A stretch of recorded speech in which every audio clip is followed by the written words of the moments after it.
Naruto exclusive videos lemon come out on my boosty. You can watch and subscribe. Link in the description, like the video and write a comment, enjoy watching.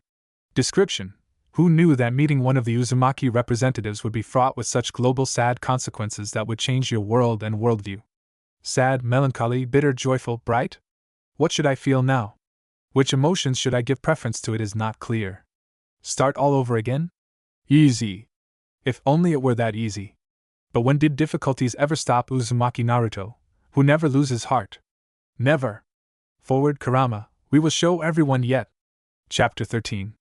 Sabakuno looked around the blonde's room for a long time, noting to himself that it was much lighter than his, but there were almost no small details inherent to his friend's personality.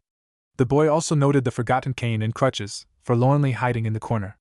He looked at his acquaintance in a new way, only then noticing the oddities in the structure of his body. One leg was shorter than the other, a slightly deformed skull.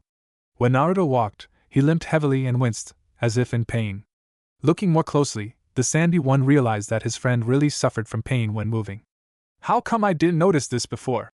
The sandy one wondered to himself. Uzumaki furiously rummaged through the closet, snorting with displeasure. Sabakuno watched him with the liveliest interest, sincerely not understanding how the depths of this furniture were more interesting than his person. It never even occurred to him that the blonde was trying to pick something decent for his friend. As a result of the conversation, or rather a thorough interrogation with partiality on the part of Naruto, the latter was surprised to find out that the local Gaara was 1 year older than him. Only he was born prematurely, in the 7th month of Karura's pregnancy, that's why he was so small. Sabakuno was half a head shorter than him and had a very fragile physique. And he hadn't had an appetite lately. Naruto threw up his hands, shook his head and advised him to stock up on instant ramen in cups. Hearing that the blonde had one answer to all problems, ramen, the Sandman smiled weakly for the first time. Seeing how his comrade's lips twitched in a semblance of a smile, Uzumaki began to dance an intricate dance around the room, which amused his involuntary neighbor even more. Now the boy was smiling for real, and not with that pathetic grin. Somehow, 2.5 hours flew by. Uzumaki gave Gaara clean pajamas and dragged him to the bathroom. There, he made his friend undress. But he had to take the pumpkin away by force, unclenching his fingers, which were tightly clinging to it, one by one. Gaara, let go of the pumpkin, Tebeo. If the sand gets wet, it will be worse for you. Naruto's cry made all the household jump in surprise. Minato grabbed his three-bladed kunai and hid near the bathroom door, ready at any moment to rush to save his foolish child, who dared to tease the demon. Gaara, Tebeo, give me the pumpkin! Naruto's displeased voice roared. Give me the pumpkin, I said! Kushina, who had crept up from behind, made her husband shudder in fear from surprise. There. Well done! Naruto said in a satisfied voice. Darling, the kunoichi whispered in her husband's ear, believe in our son. He can handle it. With a heavy heart, Namikaze had to resign himself to the fate of a bystander. Having handed over his weapon to his wife, the Hokage strode into his bedroom with grim determination. No matter what anyone said, he was sincerely worried about his youngest offspring, who managed to find trouble for himself anywhere. After a good soak in the bathroom, the boys returned to Naruto's bedroom. Gaara hesitated in front of the bed. It must be said that the blonde's bed was huge and could easily accommodate 2 adult men, almost without touching each other's shoulders. Uzumaki frowned, not understanding the delay. Having plopped down on the very middle with a running start, the boy cheerfully said, Get in, there's plenty of room here. Seeing that his words had no effect, Naruto began to think. After racking his brains, he came to the conclusion that Gaara was still too young to suspect anything other than the fact that a bed was needed for sleeping. However, this conclusion left the blonde in a stupor. He racked his brains for a long time, wondering what the problem was, until it dawned on him. Sobuno had never shared his personal space with anyone, and now he had to sleep in the same bed with someone. Gaara, don't worry so much, the blonde said softly. Everything is fine. The sandy boy's glassy eyes became meaningful again. The boy hesitantly climbed onto his friend's bed and lay down next to him. Uzumaki turned off the light and pulled the blanket over himself and his neighbor. Gaara lay awake for a long time. The room was unusually quiet. The silence weighed on his psyche. The darkness in the corners took on ominous outlines. For some reason, without the scary monsters moving under the bed and the rumbling voice in his head, it was even scarier. It was as if the Jinchuriki had broken something in the clock mechanism and the clock had stopped ticking. Panicking and seeking support from the only person close to him, Sabakuno timidly reached for the blonde's outstretched hand. May I? The boy asked in a whisper, carefully squeezing the other's palm. Naruto tightly squeezed his neighbor's fragile palm in response, and, rolling onto his side, pressed him closer to himself. I'm scared, the Sandman complained pitifully. For the first time, he was able to open up to someone. Everyone saw him as a monster, and he himself was afraid of the night monsters, but he could not hide from them. They lived around and in his head, poisoning the child's life. Gee! Voices! They don't stop, the boy feverishly whispered, convulsively clinging to Uzumaki's shirt. I know, Naruto muttered into the top of his comrade's head. But you're strong! You can handle it! Uzumaki felt his pajama shirt getting wet, and gently stroked his comrade's trembling back. Your mother loved you very much and gave you the most reliable protection in the world, the blonde whispered approvingly. You'll see.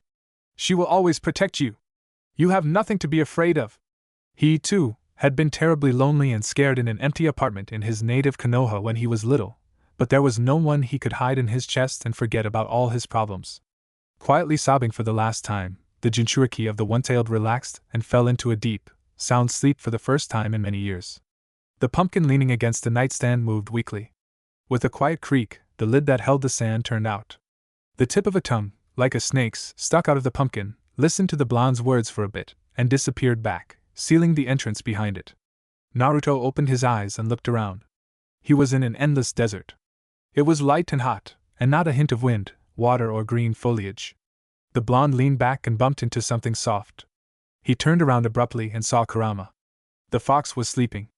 The guy jumped up and yanked the nine-tailed fox hard by the ear. He winced and reluctantly opened his eyes. Naruto, are you tired of living? The demon asked languidly, yawning and stretching. Kurama, where are we? His partner asked anxiously. The fox looked at the young man with distrust, and then around. Didn't you come here? I fell asleep in my bed and woke up here. In my bed? Alone? The tailed one raised an eyebrow with interest. No, I invited Gaara to visit. The shinobi thoughtfully scratched the light crown of his head. Which sandy one? Yeah. Naruto nodded, looking hopefully at his friend so that he could explain everything to him. Then, if I'm not mistaken, we are in the subconscious of the Jinchuriki of the One-Tailed. And how did we end up here? Close proximity to the Shikaka carrier, our lack of chakra, a strange burned seal on your stomach and a bunch of other small factors, which, combined with the stupid brain of my carrier. Naruto jumped up and slammed his partner's face with his hands. I understand. You don't have to continue. The young man answered angrily, his bright blue eyes flashing. The fox grinned and shrugged. Then let's go on reconnaissance. Only after you. The fox waved his paw. They walked for a long time. The joyless landscape of the desert did not change. There was not a single detail that pleased the eye. I wonder why all Jinchuriki have no imagination in arranging their inner world? Kurama asked a philosophical question. Naruto snorted skeptically and did not argue with his partner. After a while, they heard quiet sobs. Uzumaki rushed towards the sound as fast as he could. The fox sighed tiredly. His carrier is incorrigible. Always rushes headlong to save everyone without even reconnoitering the situation first. In a small crater of sand sat a little boy of about 5 years old. The depression in which he sat was perfectly round, and along the contour there was a wide black stripe. You were not expecting us, but we showed up, Kurama commented, wisely not approaching, so as not to frighten the intimidated child even more. The nine-tailed fox lay down on the sand, leaving all the issues to its host to resolve. The guy was an expert in this matter. Who are you? Asked the little red-haired boy, stopping crying and looking warily at the strangers. We are your friends. Naruto smiled softly, carefully approaching the black stripe and sitting down on its very edge, not crossing the line. I have no friends. And you must leave now. It's dangerous here. The sand under his feet began to move. A ringing barking laughter filled the air, something whistled past his ear. Naruto, without thinking twice, jumped forward, covering the boy with his body. Kurama gracefully jumped to the side. The air projectile went over the horizon. Uzumaki got up and looked around. What was that? It was Shikaka and his power, the fox answered thoughtfully, approaching the children's hiding place and sniffing the black line. Naruto, did you know that this border, the fox pointed with his paw, is akin to your seal from Minato? A barrier? A barrier, Kurama confirmed, which prevents the demon from capturing the host's consciousness. And you, like nothing else, crossed the line. The nine-tailed fox grinned happily at something. Something whistled past again. The tailed one simply ducked. Naruto cautiously peered out from his hiding place, still carefully hugging the frightened boy. Oh, and I know this technique. This is wind release, drilling wind projectile and ninjutsu based on the element of wind. Shikaku sucks in a large amount of air, then blows it out, saturating it with its chakra. When the air projectile takes on a spherical shape, its destructive power will be enormous, Kurama commented melancholically on the actions of his opponent. A terrible cry of rage was heard across the desert. Oh, did someone not like my words? The fox made an innocent face. Ouch. I'll kill. I'll tear you apart. Someone's cry was tearing, painfully hitting the eardrums. Crush. The figure of the sand demon slowly grew out of the sand. And here comes Shikaku in person, Kurama introduced, as if he were the master of ceremonies.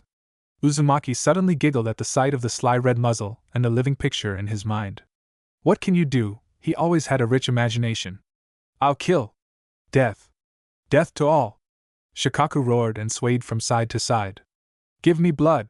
Blood. The nine-tailed fox looked into the eyes of his brother, and was disappointed to note that there was no intelligence in the biju's gaze. Not a rich vocabulary. Naruto, maybe I should rip his tail off for good? Kurama, do whatever you want, Uzumaki waved his hand invitingly.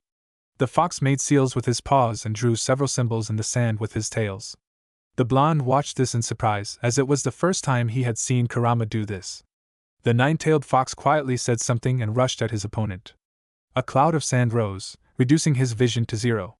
Naruto bent down and covered little Gaara with himself. There was a howl and a terrible rumble, hitting the eardrums.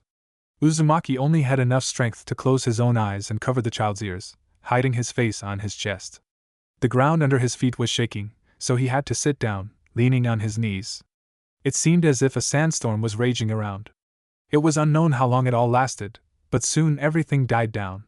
Near the children's shelter, Kurama lay down contentedly, propping his muzzle with his paw and licking his lips contentedly. Shikaku was not in sight. Did you eat him? Naruto asked, looking around in surprise. No, the fox reluctantly responded. But I absorbed his chakra. Not all of it, but a lot. A tiny Shikaku crawled out from under Kurama's tails. Kill! Blood! The sand demon squeaked. Death! What's wrong with him? The blonde raised his eyebrows in surprise. The madness of the biju. Shikaku is the weakest of us in this regard. So what? Can't he be returned to normal? We can, Kurama answered thoughtfully. But it would take a long time and a lot of time. Although he will be quieter now, so your little friend can crawl out of his hiding place, the one-tailed one will not touch him anytime soon. Hey Gaara, did you hear? Let's go. Naruto turned to the red-haired boy and extended his hand with a smile. But, Sabakuno said confusedly and fell silent. You have nothing to be afraid of. Let's go. Gaara timidly placed his palm in the hand of the boy standing next to him and timidly stepped outside his hiding place. Hit. Break. Crush. Tear. Shikaku howled, causing the red-haired boy to flinch. Naruto looked meaningfully at the fox. He nodded understandingly and covered the sand demon with his tails, drowning out the latter's screams. See, there is nothing to be afraid of. Gaara smiled timidly, tightly clinging to the boy's palm. Really, there is nothing to be afraid of? Exactly. The blonde patted the boy on the head. Now everything will be fine for you. Hey Naruto, I have 2 pieces of news for you, good and bad. Which one should I start with? Let's start with the bad. There's no chakra in your body again. The blonde cursed. And the good? Now we can steal chakra from others. It's absorb, like that shinobi from. What was his name? Yeah, the one who fought Sasuke. You got it right. And all sorts of others like him, the fox chimed in cheerfully. How disgusting. The blonde grimaced. Uncle-san, is this also a demon? Gaara timidly peeked out from behind Naruto and tugged at his pants, attracting his attention. Yes, this is the nine-tailed Kurama from another world. From another world? The red-haired boy echoed. I told you. And I'm not your uncle, call me Naruto. Naruto-san, tell me that story again. Well, don't worry. Kurama waved him off. Tell the kid a story. We'll be here until the morning. We're stuck here for a long time. We're waiting for Gaara's sleep to become less deep. Uzumaki plopped down on the sand and began to retell the events of his life once again, but in a simplified version so that they would be understandable to a 5-year-old child. Green eyes shone with delight, listening to the cheerful voice of the blonde, who added many jokes to his story. In the morning, Naruto woke up with a strange feeling that he was being watched. Sleepily rubbing his eyes, he began to look around. He looked out the window, even looked under the bed, but did not see anyone, but the feeling that he was being spied on did not go away. Uzumaki sat in the lotus position and, ruffled, concentrated. Kurama! Hey, Kurama! I need your help. What do you want? You restless creature! Someone is watching me, and I can't figure out the surveillance, the disgruntled blonde muttered. The fox was silent for a long time. Oh, so this is the Kazekage's third eye technique. The sand eye is watching you! Kurama howled, imitating a ghost. Naruto shivered with cold. He was still afraid of all evil spirits. And where is it? Above the closet. Just don't look there, Kurama warned, remembering how much Naruto was afraid of ghosts. The blonde immediately raised his head and looked in the indicated direction. Dams! And why am I not surprised? Aya! Naruto screamed, horrified by what he saw. Well, the eye can't exist separately from the body and at the same time move so actively and peer at you intently. Minato and Taro in their pajamas and Kushina in her nightgown immediately flew into the room, looking disheveled. The Hokage had 2 3-bladed kunai in his hands, the older brother had 2 tanto, and the bloody habanero armed herself with only a slipper, but looked more warlike than the men. What happened? The shinobi shouted in unison. There's an eye! An eye! Naruto screamed, pointing his finger at the closet. The Kazekage's technique was quickly interrupted by a well-aimed slipper. Maternal instincts kick in very quickly when it comes to protecting your family. The bloody habanero's hair was fluttering as if in the wind. Minato, why was that pervert watching my child? The kunoichi asked warlike, threateningly advancing on her husband. The Hokage slowly backed away, looking for a way to retreat. Taro frowned at Naruto and warily at his mother. Knowing Kushina's character very well, the boy understood that he could get into trouble just for the company. Gaara raised his head from the pillow at this scream and sleepily opened his eyes. He stared at the unfolding battle with a drowsy gaze for a long time and blinked in bewilderment. The Jinchuriki of the One-Tailed decided that he was dreaming all this, fell back onto the pillow and, turning over on his other side, began to snore sweetly. Even the loud screams above his ear did not bother the boy. He was used to hearing sounds that were even more frightening, but here he slept so sweetly and soundly, and the feeling of security did not disappear. Naruto, jumping over his neighbor, rushed to separate his parents, simultaneously pushing them out of his room. Chapter 14. Naruto almost dragged a sleepy and sluggish Gaara to breakfast.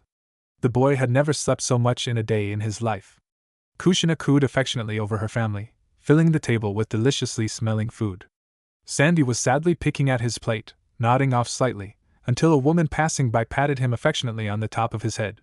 Odaguno's eyes widened in surprise and he began to look around wildly. Oh, Gaara woke up! Naruto concluded happily. And the boy looked around in surprise as if he had just now realized where he was. It was so strange for him to find himself in such a friendly family environment. Minato was closely watching the Jinchuriki of the One-Tailed, but he was a completely ordinary child, albeit a little unsociable and taciturn. But the friend's silence was more than compensated for by the restless blonde, and the Hokage wondered with surprise where his youngest son got so much energy from early in the morning. And the boy looked even better than usual. There was a bright blush on the blonde's cheeks. His eyes sparkled mischievously, as if he had drunk a bunch of energy drinks. He looked with envy at his brother Taro, who had to vigilantly guard the weapons of an enemy state all night. The night passed surprisingly calmly, which was doubly offensive, because this fair-haired blockhead slept like a log, and after all, it was he who had cooked up all this porridge. Naruto volunteered to clear the plates and wash the dishes, which incredibly surprised the whole family. Usually, the boy was not eager to help around the house. While the blonde was doing these simple manipulations, Gaara lay with his head on the table and did not take his eyes off his friend's back. How can you be like this? Naruto finds a common language with everyone so easily. And he also said that he was also a Jinchuriki in his world, but this did not stop him from making friends. This is strange. This is so strange that I almost do not believe it. Sabakuno thought in confusion, and then remembered how this red-haired woman gently ran her hand through his hair. The boy touched his head, as if he still felt this touch. What a wonderful mother Naruto-kun has! She was not afraid to touch me. The sand one was still hovering in his thoughts, so he did not notice when his friend finished cleaning and washing the plates, and sat down opposite, having first ruffled his neighbor's hair. Gaara again touched his head in confusion. Such a strange feeling. Hey, don't sleep, the blonde said cheerfully, looking at the sand one with a cheerful sparkle in his eyes. Taro appeared in the doorway. Gara-san, are you ready? Sabakuno nodded silently and stood up. The final part of the negotiations will take place at the residence, and you were asked to wait at the main gate. I will accompany you. The young man's voice sounded extremely polite and cold. I'm with you. The blonde jumped up from his seat, deciding not to leave his newfound friend alone. There's no need for that, Taro said sharply, glaring at his younger brother. That look pinned the blonde to the spot. It was the first time his older brother had raised his voice at him. Naruto was slightly confused. Gaara stepped forward, covering Uzumaki with his body and narrowing his eyes militantly. A bloodthirsty aura emanated from the boy's fragile figure. Naruto mentally thanked the heavens that he almost forcibly made his friend leave the pumpkin in the bedroom. Hey! Calm down!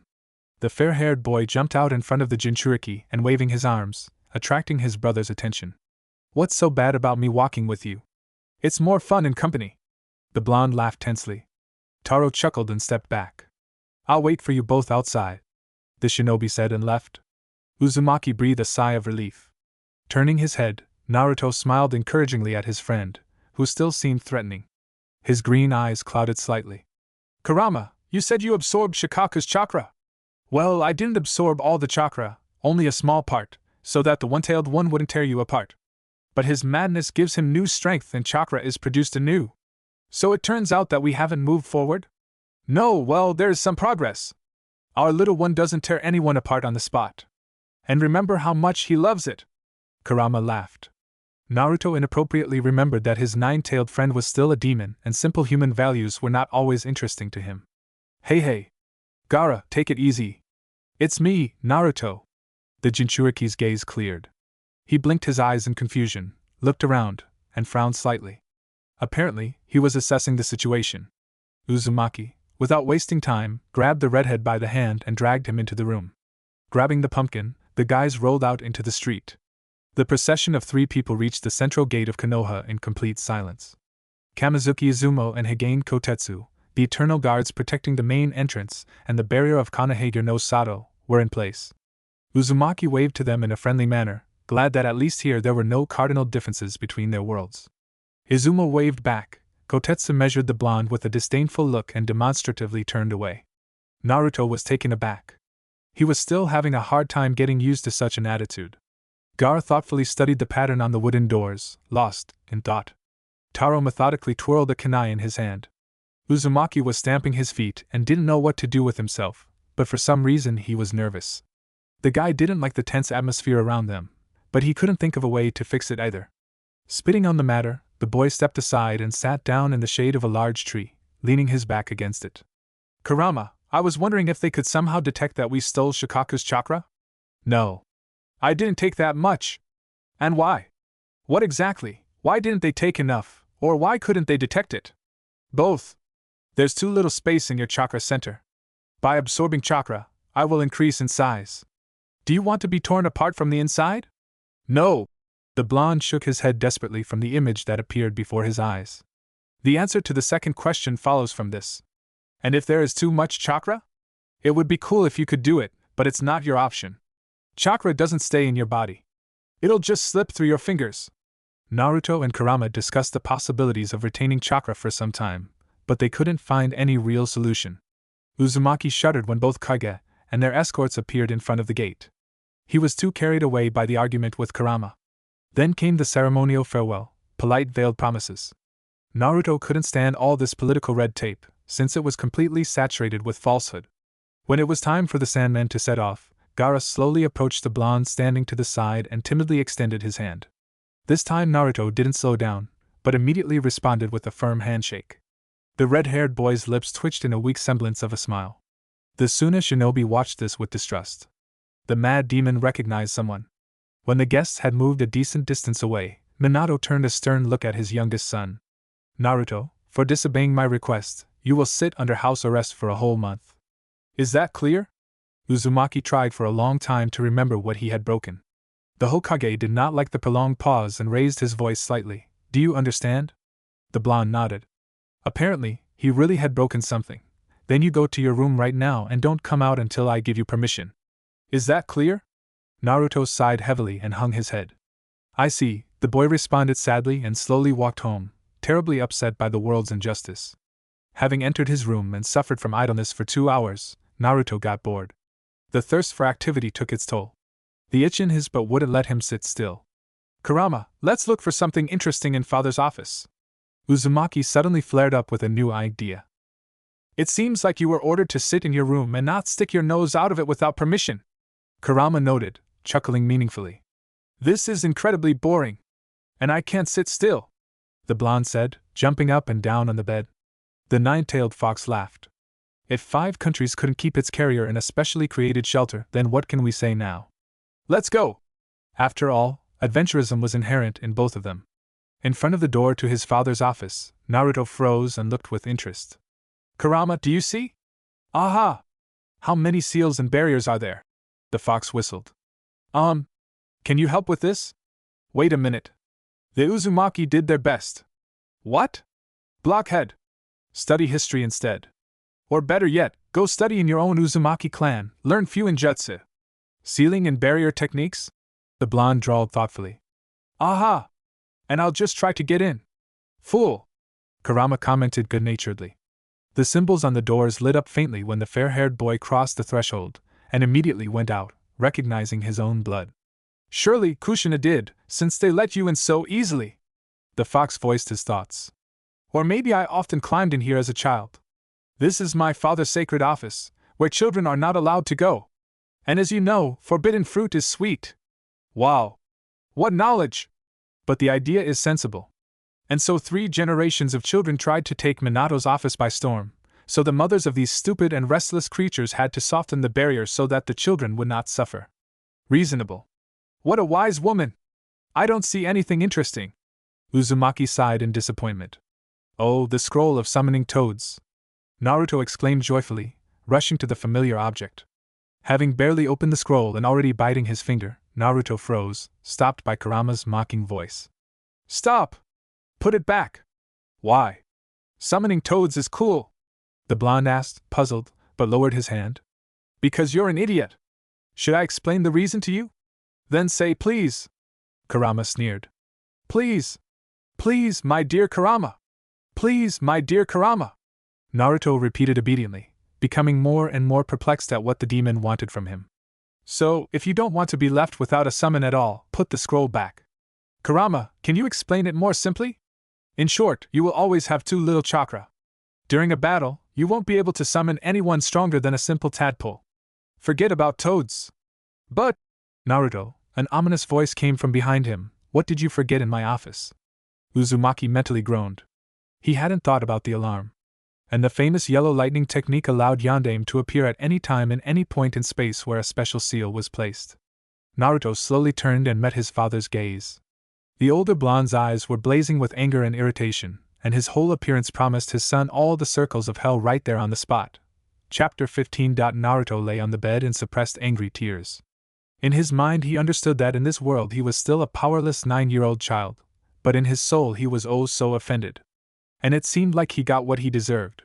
But it was a great shock for him that one of his parents raised a hand against him. Perhaps he extolled his father and mother a little, since he did not know them in real life and his meetings with them were fleeting. Minato and Kushina were unattainable, ideal people in his fantasy. He attributed to them the best qualities of people. No one forbids you to dream. Reality turned out to be somewhat different. He, an adult, an ANBU captain and almost Hokage, got a belt on the ass from his own father, who, it seemed, was not really his own. He especially acutely felt how weak and unprepared he was when he ran away from the enraged Yondaime. However, he could do nothing against the seal that Minato had placed on him. The fugitive was caught 3 minutes later, without even leaving the house. Naruto could not use chakra, so he was immobilized in the blink of an eye and subjected to a humiliating execution. In principle, the punishment was quite acceptable for a small child, the carrier of the 9 tails tried to convince himself, but he still could not come to terms with it. Cold reason and stormy emotions waged an irreconcilable battle, each pulling the blanket to their side. Something was pressing in his chest, fiery snakes ran across his stomach, his solar plexus was pulled into a tight knot. The world was cruel and unfair. The boy was covered by black depression. Another world, again without friends, no skills. And the pain in the nerve endings returned again. The Ninetales noted that this was because Naruto ignored the needs of his fragile body for a long time, so it returned everything to its owner 100-fold. I'm a loser! Uzumaki howled into his pillow, furiously gnawing on the edge of the pillowcase. His dry, inflamed eyes were glaring at the opposite wall. Kurama had fallen asleep safely, allowing his partner to let out all the negativity and pent-up tension alone. Hard times come to everyone at some point. Naruto couldn't calm down. Of course, he had been beaten, he had been humiliated. But not like this. For some reason, the realization that his own person had done this to him hurt the most. Uzumaki felt betrayed. His own thoughts were confusing. However, what bothered the blonde the most was the moment when Minato activated his spatial movement technique and their chakras touched. Something strange began to happen to his body. And this uncontrollable anger that was taking hold of him. Uzumaki wiped the sweat from his face. He was sweating too much. Something strange was happening to him. He couldn't concentrate. The guy tried to calm down, to control his own emotions. It didn't work. Naruto wiped his lip and forehead with the back of his hand. Sweat clouded his eyes. Everything around him seemed hostile towards him. And those behind the door were especially worrisome. Naruto noted that he had never been prone to paranoia, but now. What was happening to him? Uzumaki tried to rise to his trembling legs and immediately collapsed back onto the bed. As if all the strength had been sucked out of his body. His temperature jumped, spreading heat throughout his body. Naruto wanted to scream, to call for help, but his throat was squeezed by an iron vice. His larynx was sore, as if it had turned into a desert. All he could manage was a quiet wheeze. Consciousness was floating. The blonde fought with all his might, but was losing, because he did not understand who the enemy was. Naruto had not eaten or drunk for 2 days. Taro looked in several times and called him to the table, but the blonde, burying himself in a nest of blankets and pillows, did not even show his nose, answering in a hoarse voice to be left alone and not bothered anymore. Father, you are too harsh, the eldest son sighed tiredly, entering the kitchen and sitting down on a chair. Minato frowned. He deserved that punishment. In my opinion, he worries too much, the young man frowned, involuntarily repeating his father's facial expression. Let him sit in his room as long as he wants, Mamoru intervened in the conversation. It's not a great loss. Kushina silently put food in front of the household and pursed her lips in displeasure. She agreed with her husband that complete ignoring of the parents' words deserved punishment, but her mother's heart bled from the injustice of such a thing. In addition, the woman was worried about the fact that Naruto did not even go out to drink water. It was strange and alarming. The nine-tailed fox woke up because his fur was wet. Jumping to his paws, he noted that all the corridors were flooded with water. And its level was slowly but steadily rising. The demon measured the depth. It was already 20 centimeters from the floor. The worried fox cubs howled and yapped. The fox rushed around his subconscious, and could not understand what was going on. Naruto stopped responding, no matter how much Kurama called him. The connection with the carrier was as if muffled by someone else. The light in the corridors darkened. The fox cubs ran away with a loud squeak, scared no less than their adult brother. Naruto closed himself off. The guy was overwhelmed with feelings. He sincerely hated himself. For weakness, for stupidity, for vanity. The guy felt useless and pathetic. And with each passing hour these emotions only intensified, aggravating the situation. Uzumaki was angry. He was getting angrier and angrier. Anger and rage drowned out rational thoughts. The boy withdrew into himself so much that he stopped hearing Kurama. The worried fox desperately tried to reach his friend. Something strange was also happening in his subconscious. Naruto hated, he sincerely hated with all his heart. No, not Minato. Oddly enough, he did not feel any negative emotions towards his father. He could not be angry with him. He had long ago decided for himself that he would forgive his loved ones anything.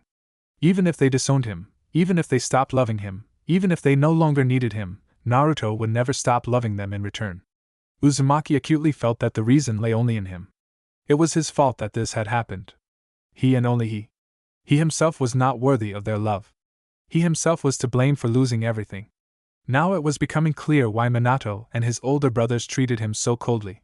It's just that Uzumaki Naruto is of no use to anyone in this world. An extra element. His blue eyes dimmed. An insignificant, weak, disgusting creature. That's who he is. The boy's lips trembled slightly. Salty streaks ran down his cheeks. However, the boy did not feel that he was crying. The child's gaze became glassy. The burn seal on the boy's stomach grew darker with each passing hour. Naruto felt unnecessary, forgotten, and abandoned. The understanding that he was alone in the whole world cut the soft tissues of his heart with a sharp knife. It was becoming increasingly difficult to breathe.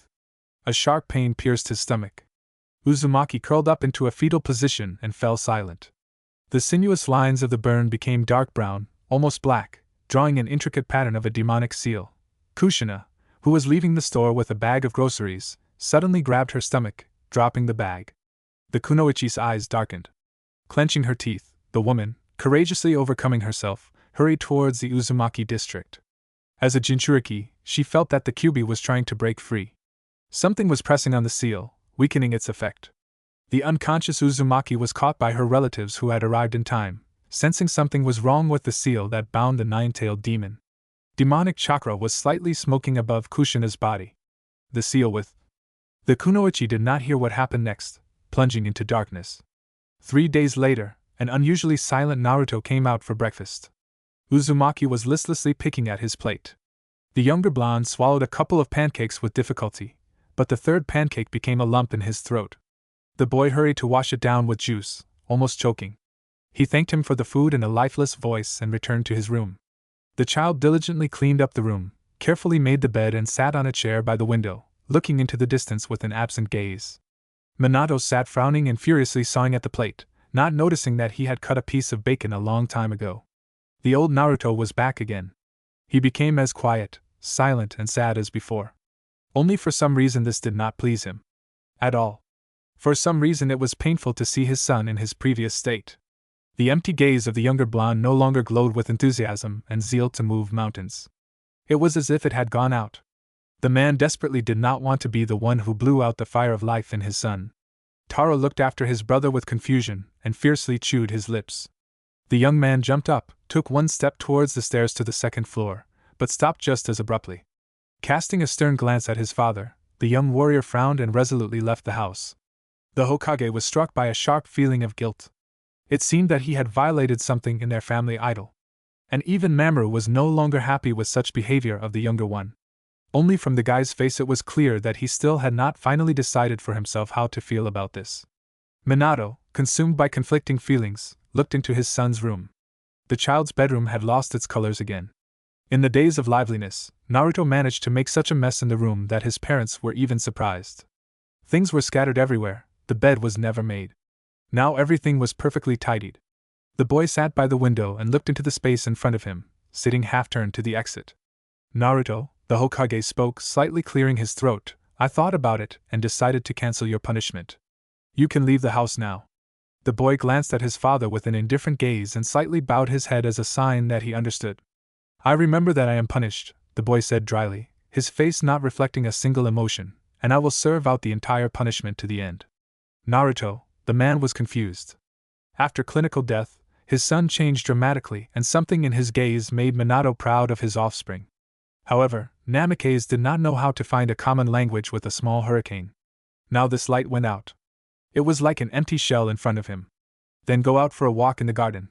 At the same time, you still will not leave the territory of the house, the Hokage tried to cunningly, realizing that he was talking to a small child and such a trick could work. Yes, I remember you said that I would be allowed to go out when you allowed it, the boy responded a little sharply. Minato involuntarily shuddered. He was a little frightened by this empty look and the emotionless voice of his own son. Then okay. The Hokage hurried to the residence, where he had summoned Hawk. Summoned? A shinobi in an Anbu mask appeared in front of the head of the village. Hawk, your assignment, you will be my son's mentor, starting from this moment. If the warrior was surprised at something, he did not show it. Yuma decided not to hide behind a mask, since the Hokage had officially given him the assignment. This time he decided to do everything according to all the rules. Approaching the house, he knocked on the door. After some time, they opened it for him. Good afternoon, the shinobi greeted politely. A small blond man stood on the threshold and stared at the guests, then turned around and went to the kitchen. The Uchiha was slightly taken aback by such a hospitable welcome and hurried after his young opponent. Something in the boy had changed dramatically since their last meeting. Tea? Naruto asked dryly. Yuma was struck by the lack of emotion in the child's voice. His dull blue eyes had become almost gray. Without waiting for an answer from his guests, the boy brewed 2 cups of green tea. The Uchiha took a sip of the scalding drink and grimaced at how bitter it turned out to be. The blonde drank his tea with the most phlegmatic look, not feeling either the temperature that burned his throat or the taste. The silence was oppressive. Maybe we should go practice? Yuma suddenly suggested, somehow shaking the boy up. Naruto silently put the cups away and went to the training ground behind the house. We'll learn to throw kunai and shuriken. The Uzumaki meekly followed all of his mentor's instructions. On the one hand, one had to be happy about such obedience, because the boy followed all the instructions word for word. The young man made the task more difficult each time and frowned more and more. There was no longer any enthusiasm with which the young protege told the Uchiha about how he would become a cool shinobi, the strongest in all of Konoha. There was no life in the blonde's eyes. Well done, that's right. You hit the target well with kunai, but shurikens fly past. Your next task, hit all 3 targets by throwing 6 shurikens at the same time, 2 at each target. Naruto tilted his head to the side, snorted and with a casual wave of his hand sent the weapon to the target. This time the boy hit the targets exactly as his mentor said. Amazing accuracy! Praised the Uchiha. Naruto, bring these shurikens here. Shinobi carefully watched his protege's gait, the difficulty he had in getting the throwing weapons out of the targets. Suddenly, the brunette's eyes narrowed predatorily. He decided to test one of his theories. Taking out a kunai, Yuma threw it, aiming for the boy's shoulder. If he hadn't reacted, it would have simply scratched his skin. As Hawk expected, the boy turned sharply and grabbed the weapon by the handle. Oya! Uchiha was surprised and threw 3 more kunai. The blonde deftly parried them. When the shurikens came into play, the boy showed miracles of dexterity. All the throwing weapons were accurately parried. Yuma unexpectedly found himself right in front of Naruto and, taking out a tanto, sharply struck from above, and directed the kunai from the side. The protege didn't even flinch, as if such situations were commonplace for him and they were trying to kill him every day. Uzumaki caught the tanto with his bare hand and deflected the kunai blade with his weapon. So the opponents froze. Blood slowly dripped from the blade, coloring the metal red. Show me your hand! Demanded Uchiha. The boy unclenched his fist and looked phlegmatically at his hand. There was a deep cut on his palm, which was oozing blood profusely. The child looked at the wound indifferently, and seemed not to feel pain. You need to be taken to the hospital immediately, said Yuma, quickly bandaging the wound with a bandage from his pouch. What struck the shinobi most was that even a deep wound did not make the child show his emotions. This greatly alarmed the experienced fighter. He grabbed the blonde by the shoulder, deliberately squeezing his fingers harder than necessary, and led him into the house. Naruto did not even wince that eye in the hospital. While they were washing and treating the wound, not a single muscle moved on Naruto's face. In front of Yuma was a completely different person. He wanted to examine his ward with the clan jutsu, however, this could not be done for 2 reasons. Firstly, without a special seal and permission to use it, the Sharingan could not be activated within Konoha, and secondly, the boy himself had not been visible to any technique since birth. He was like an invisible man to the shinobi. In the evening, Yuma showed up at the Hokage's office without an invitation. Having politely knocked on the head's door and received permission to enter, the Uchiha appeared before the Hokage. Hawk, did you want something? Namikaze asked, tiredly rubbing his eyes. Minato-sama, has anything happened to Naruto-kun lately? Why such a question? The blonde frowned. He is behaving strangely. It seems that only a shell remains of the boy. The mind is asleep, only instincts remain. He does not react to external stimuli, to pain, as if he has completely withdrawn into himself, fencing himself off from the world. Again. He was like this before. Yes, but recently he was again a living, active child. What happened to him? Minato stared gloomily out the window. He did not want to share family problems with a stranger, even if he was one of the strongest shinobi in the village and a reliable assistant to the Hokage. I used physical punishment on my son, Namikaze explained gloomily. The men were silent for a long time. I didn't think that Naruto-kun had such a sensitive psyche that he withdrew into himself after that. Apparently, he really is not destined to be a shinobi, Yuma said thoughtfully. Hawk, I am canceling this mission. You are free to go. Yes. I will call you when I need you. Naruto was sitting in the garden and looking at the tree. The leaves swayed slightly in the wind and lulled him with their intricate dance. Uzumaki squinted, tenaciously followed the changes in the wind flow, and actively tried to analyze himself. It was as if a thin web of chiffon had been thrown over his consciousness. It seemed like the whole world was in the palm of his hand, but something was preventing him from looking and seeing the picture clearly. There was some discomfort inside. as if he had forgotten something. Something important. Only what exactly had fallen out of his memory? The guy could not remember. Something was scratching under his heart. Something seemed wrong with all of this. He could not concentrate on the sensations. As if there was a barrier inside. However, with ram-like persistence, Uzumaki returned again and again to the question of what had happened to him, until his head began to split from pain. The more he wanted to find the reason, the faster his head began to hurt, tearing his brain apart with a sharp cutting pain. However, this did not stop the young man until it began to darken before his eyes. Silence settled in the Namikaze couple's house. Kushina lingered in the Uzumaki quarter, as the nine-tailed demon began to break out of the seal. The clansmen, of course, restored the seal, but just in case, they left the kunoichi on their territory under a protective barrier to observe how the kyubi would behave. He fell silent for a while. Dinner in the house was held in ringing silence. Minato was lost in his thoughts, worried about the latest events. Naruto sat with an absent look, meditating over a glass of water. The younger blonde began to feel uncomfortable around his family. Something was bothering him.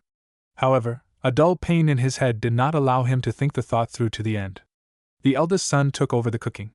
Taro was gloomier than a cloud. First, the younger brother withdrew into himself again, and now it's unclear what's going on with his mother.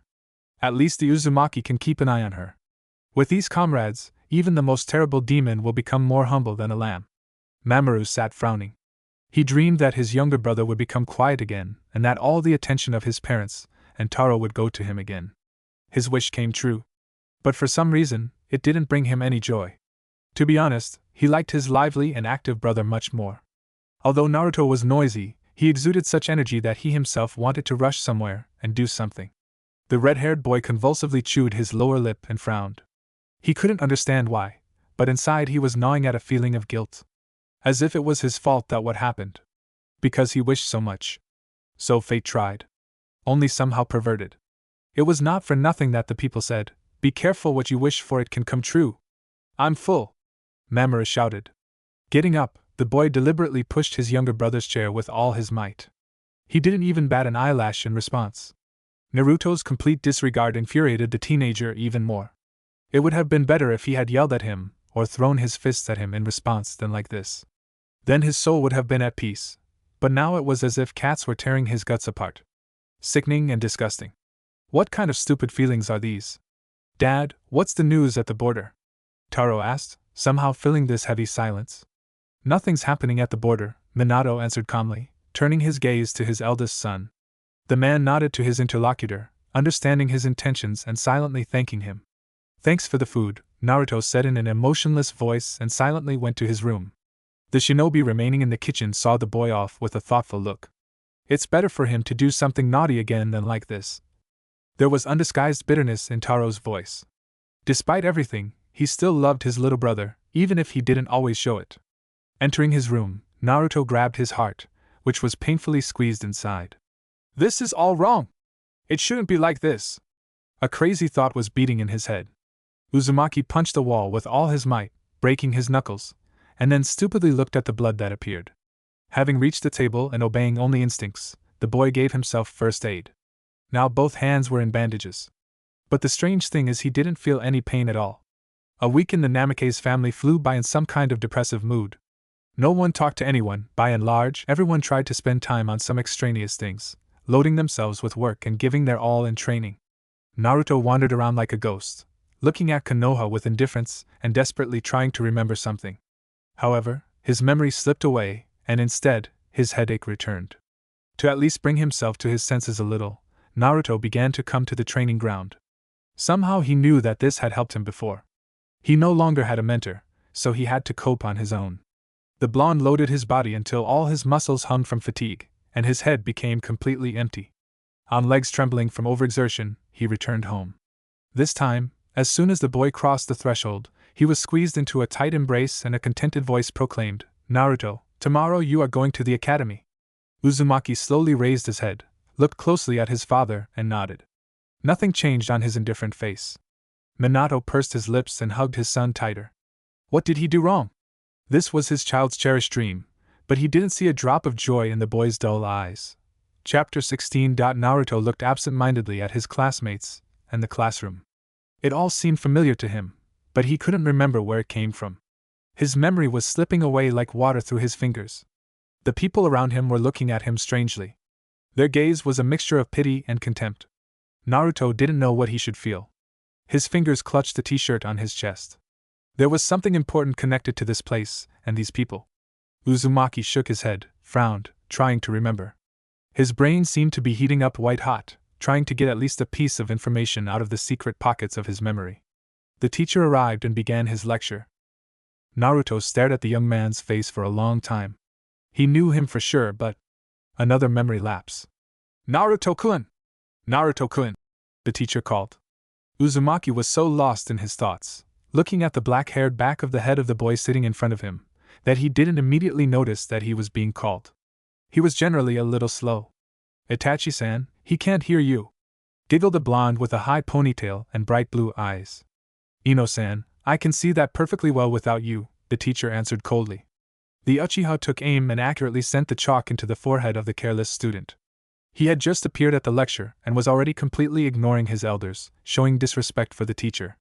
The blonde, without turning his head or raising his eyes, deftly caught the projectile between his index and middle fingers, and then looked at the chalk in bewilderment, as if not understanding how it ended up in his hands. There was a small amount of surprise in the boy's faded eyes. However, these were the first emotions that the child had shown since the beginning of the lesson. Uzumaki put the chalk in his palm and examined it as if it were some kind of wonder of the world. Naruto-kun, can you hear me? Asked the brunette who approached, looking down at the student. The blonde slowly raised his head. Recognition flashed in his cloudy eyes for a moment. His lips silently uttered Itachi, but then the boy's gaze went out again. Naruto-kun, repeat what I just told you. Uzumaki shrugged. The Hokage's son looked a little strange, as if he was out of his mind. Naruto-kun, you need to listen more carefully, Itachi said sternly and, taking the chalk, went to the board. And the blonde continued to stare at the place on his palm where the chalk lay. I'm missing something, the boy said barely audibly. Shikamaru, dozing on the desk in front of him, raised his head with interest and turned around. He ran his eyes appraisingly over the blonde, found nothing interesting and again dropped his head onto his crossed arms. Then he turned to his neighbor again and studied him more closely. Something attracted his attention in this classmate. During the big break, the students poured into the corridor in a herd. Naruto, succumbing to an incomprehensible instinct, followed everyone. Children were running along the corridor, shouting, having fun. Suddenly something hit the blonde painfully on the back of the head. He turned around abruptly, and saw an apple rolling across the floor. 3 grinning boys were standing in front of him.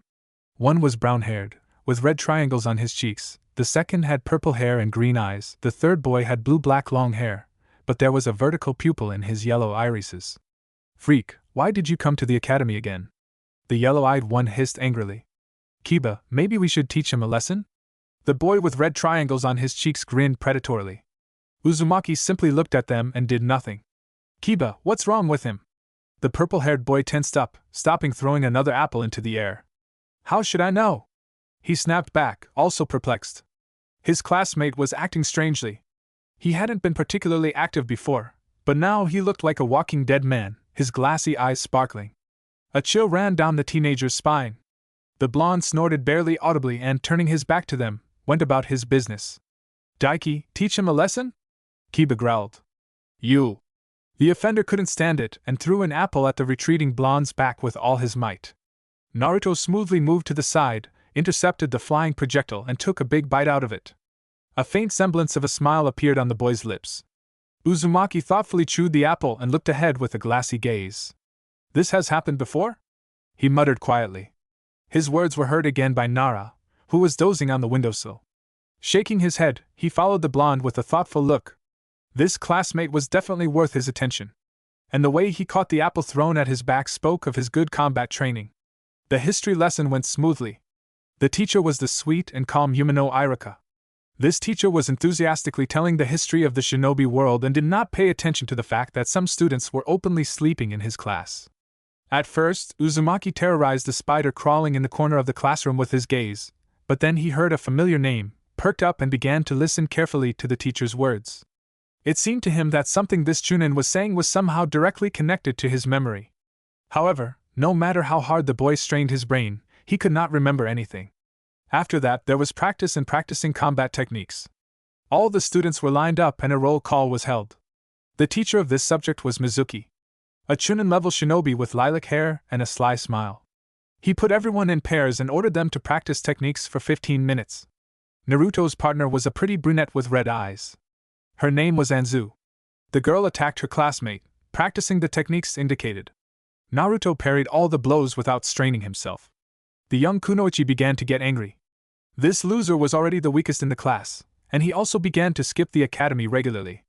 And then he suddenly returned and, as if nothing had happened, parried all her attacks. She used techniques that were not taught in basic lessons. Her mentor and older sister taught her this. However, the blonde seemed not to notice the changes. The brunette felt like a loser and a weakling. The anger boiling inside demanded an outlet. Anzu folded the seals and plunged the enemy into genjutsu. It was easy. Now she would show him what real fear was, using the power of her eyes. However, something went wrong. Instead of the planned illusion, the girl found herself in some dark room. It was too quiet around. It was completely unclear what surrounded you. There was a rustling sound behind her and the scraping of claws on concrete. The little girl turned around very slowly. Not far away, she saw two huge bloody eyes looking straight into her soul. They contained fierce malice, inhuman rage and contempt. The creature lurking in the darkness was worse than any nightmare. Sticky fear filled the soul of the young kunoichi. With trembling fingers, she tried to make a seal to dispel someone else's genjutsu, but her fingers couldn't make the right gesture due to panic. The monster took a step towards her. The girl couldn't bear the horror and screamed at the top of her lungs, jumping as far away from the threat as possible. All the students turned in their direction with questions in their eyes. The future kunoichi lost consciousness from the horror she had experienced. Anzu Yuhi, what have you done here? Mizuki appeared and asked with displeasure, picking up the brown-haired girl in his arms. So, everyone, let's continue training. I'll take Anzu to the medical unit and come back. As soon as the teacher disappeared, Naruto was surrounded by his classmates. Hey, you freak, what did you do to Anzu? Asshole, answer when asked. Naruto looked at his classmates with some disdain. These insults did not touch him at all. Do you think you're so cool if you could dodge the attacks of a weak girl? Threats and insults poured out in a large stream. However, the blonde's grin only grew wider, which infuriated his opponents even more. Freak, get out of here! There is no place for cripples among us. You're a cripple, you will never become a shinobi, Daiki spat angrily. Uzumaki slightly tilted his head to the side and looked at the children around him with weak interest. A sly squint of his eyes and a mockery on his lips did their job. Something in his look enraged the boys even more, and without understanding, Kiba rushed at him with his fists. The other boys who saw the expression on the blonde's face were twisted with anger. Naruto dodged Inuzuka's fist to the right, without even taking his hands out of his pockets. Then he had to dodge attacks from 3 more opponents. A cheeky grin was on Uzumaki's lips. Adrenaline was pouring through his blood, bringing true pleasure from the fight. Naruto almost missed a blow from Sasuke to the right side. He crept up too unnoticed. He had to urgently take his hands out of his pockets. Now the fight was in earnest. The opponents attacked chaotically, mostly interfering with themselves. Uzumaki playfully dodged all the attacks, occasionally parrying some blows. The techniques that were used against him were becoming more and more serious. Naruto accelerated his body. The fighter's instincts took over, and now several of his defeated classmates were holding on to their dislocated wrists and shoulders, groaning and cursing the impudent blonde's head. The boy's crooked grin never left his lips. Suddenly he felt that he couldn't retreat. He quickly glanced down, and saw that his legs were being held by an earthen trap. No, that won't do! Naruto chuckled, squatting low in some strange stance and scattering the opponents who had so carelessly approached him. However, he knocked out these 4 daredevils. Only 3 remained on their feet. Uzumaki raised his eyebrows questioningly, silently asking if they would attack. Gokakyu no Jutsu came from behind. Naruto shuddered and turned around. What happened next happened too quickly. Sasuke folded seals and blew out a large fireball. The blonde jerked, but his legs were trapped in the ground. Having made a seal for a simple kawarimi, the boy grimaced in disappointment. There was not enough chakra in his body even for such a simple technique. Uzumaki closed his eyes so that his vision would not suffer, and covering his face with his hand, tried to position his body so that the technique would affect him as little as possible. The brunette landed nearby, grabbed Naruto and disappeared with him into the haze, leaving behind several logs into which the fireball crashed, scorching the bark and scattering sparks. 2 figures appeared on the site where the working stumps were located. Itachi held the blonde's tense body in his arms. Everything happened so quickly that the children did not have time to examine the details. The Uchiha put the child on his feet and looked at him sternly. Naruto-kun, don't you think that this is too loud an appearance at the academy? Can't you be more careful? Uzumaki looked up and looked straight into the black eyes of his interlocutor with a challenge. Why did this Uchiha decide that he was the one who started the fight? Itachi involuntarily tensed up. Such a hard and cold look was common among the Anbu shinobi. This blonde was clearly hiding something behind such a weak and nondescript facade. But this also could not help but fuel the interest of an experienced fighter, which was Uchiha. The brunette wanted to challenge the boy to a duel and test his strength himself. You should go home now, the teacher noted. Okay, Itachi-sensei, Naruto answered quietly. However, coming from the boy, it sounded almost like an insult. The brunette frowned. Something about this blonde was not behaving like a 9-year-old child. Of course, he had had odd behavior before, but not this strong. When Uzumaki left the training grounds, Itachi approached his younger brother and gave him a juicy slap on the back of the head. Sasuke-kun, such behavior disgraces the name of our clan. Let's talk about your stupidity at home. The elder Uchiha dryly scolded the dejected teenager, to which the boy pouted and turned away, trying not to show how much the words of his elder brother hurt him. Itachi began to examine the students and provide medical assistance to those who needed it. Today, something insistently pulled Naruto home.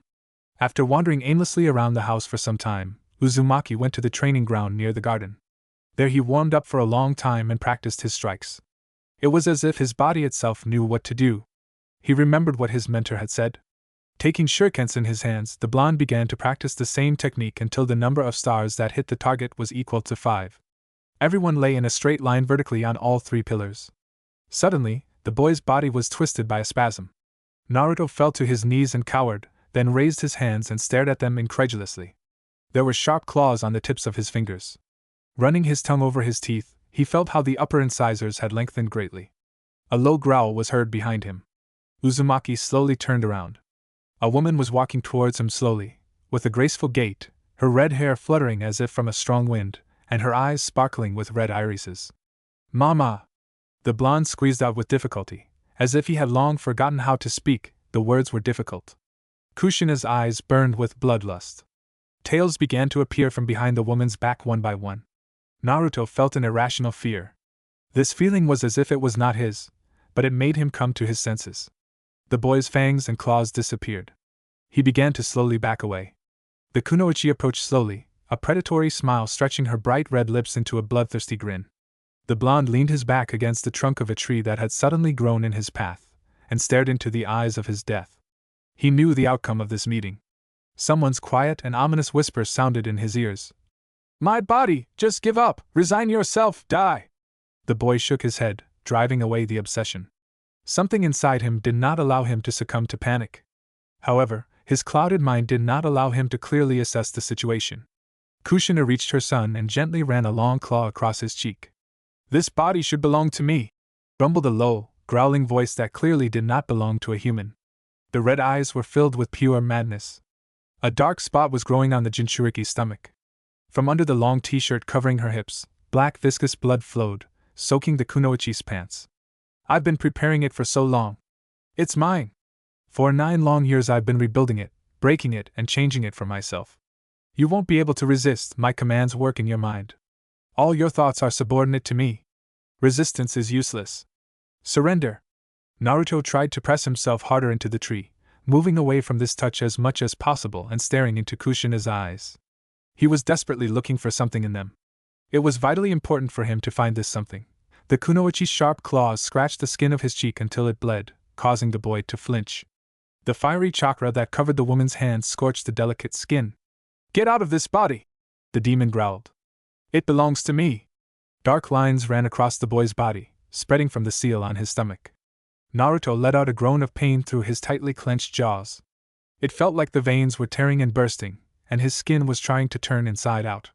4 tails blossomed from behind the bloody habanero like a bloody flower. Both of Kushina's hands grabbed the blonde's thin throat and began to squeeze it. Joyful anticipation burned in her bloody eyes. The Jinchuriki was completely at the mercy of the 9-tailed Kyuubi. Naruto suddenly shuddered and opened his eyes wide. Understanding stirred in his cloudy eyes. He remembered. It was the demon that tried to control his body, his mind. It was he who left a burn seal on his stomach. The fox tried to erase his memory, or at least block it. The tailed one almost succeeded. Uzumaki did not assume that the dark Kyuubi would be able to control and manipulate his body while in another host. The demon did something to him, the boy felt it. Too late. The Ninetales growled in his face. Naruto winced and strained with all his strength, trying to tear the Jinchuriki's hands from his throat. The skin was painfully burned by demonic chakra. The blonde desperately tried to utter at least a sound to reach his mother's consciousness. At that moment, he was worried not for himself, but for Kushina, because the tailed one could completely take control of her mind. And it would be difficult to return back.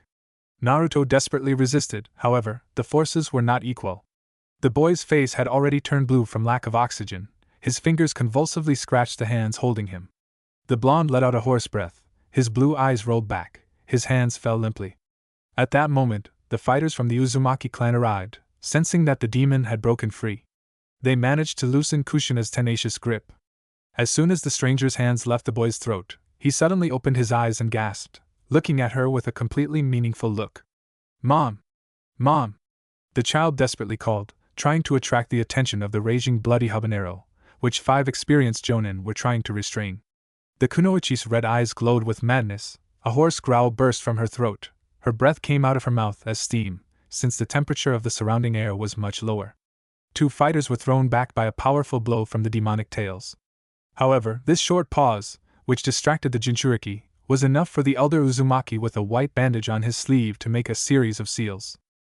A symbol lit up on the man's hand, with which he touched Kushina's forehead. The woman immediately went limp, her eyes closed, and she hung in the shinobi's arms. The kunoichi's body also suffered from the action of the Kyuubi's chakra, the entire surface of her skin was bleeding. "Mom!" Naruto screamed with all his might, breaking his voice. The blonde tried to get up on trembling legs. It seemed to him that his scream was heard throughout Konoha, but only a creaky quiet sound came from his throat.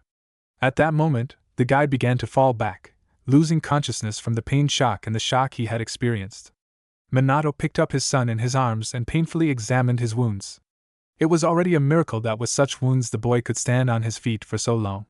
Naruto weakly twitched with his whole body. Consciousness floated out of oblivion, but was in no hurry to return to reality.